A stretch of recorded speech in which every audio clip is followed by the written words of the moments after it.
It's been more than 1 month since police officer Jamieson Ritter was killed trying to serve a warrant on the 4th of July. He set out on a path of service at a very young age, and that brought him to the Cleveland Police Department. News 5 is following through on the impact Officer Ritter has had on so many. Anchor Tracy Carla sat down with his parents, who are now on a mission to keep their son's legacy alive and to meet those whose lives he changed. It's a story you'll see only on 5.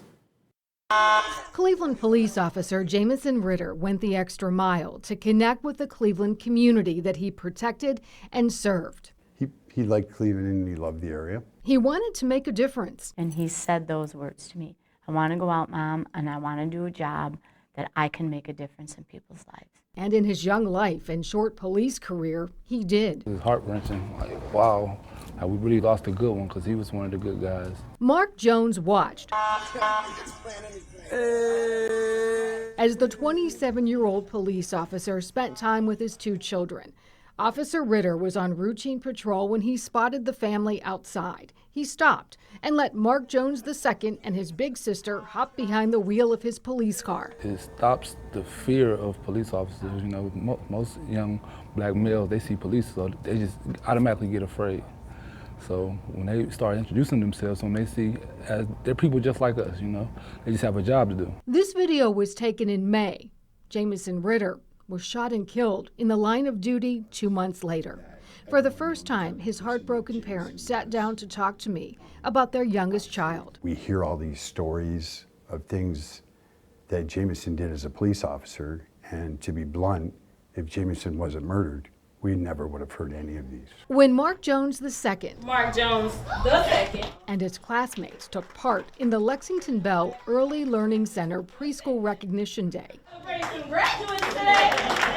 in the crowd of family and friends, If he were here today, he would more than likely Be at this be at this graduation. graduation. So We we want are to standing fulfill in for him and fulfill what he would have done. Karen and John Ritter.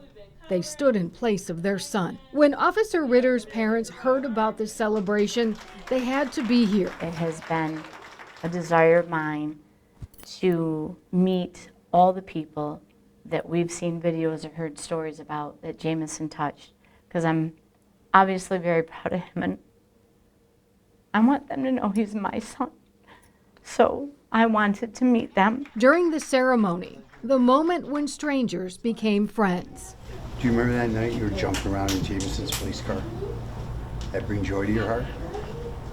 So what you have to do as you grow older, you just have to remember the joy that he brought to you. You need to bring that to other people. Can you do that for me? Thanks. A bond woven together by tragedy, forever connected. Jamieson Ritter's parents want people to know that inside this 3rd District Police Headquarters are men and women just like their son who come to work every day to protect, serve, and make the community better.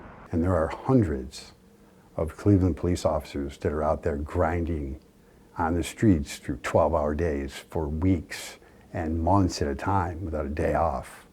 They're actually doing the exact same things that our son did. So part of our reason for coming here is to say, hey, listen, you know, if the police come to your house and they do something good, let somebody know. Karen Ritter wears her son close to her heart, and now she's on a mission to change the view some people have of cops. Cops are villainized, felons are victimized.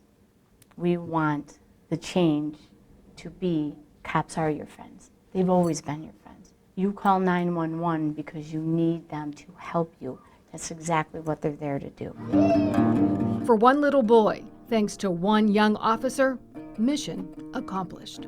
He a nice guy. In Cleveland, Tracy Carlis, News 5.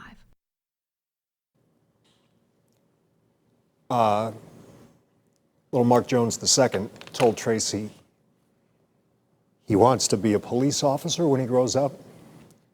The man accused of murdering Officer Ritter, Delante Hardy, also accused of killing his own grandmother. Hardy is locked up without bond, awaiting his next court proceeding.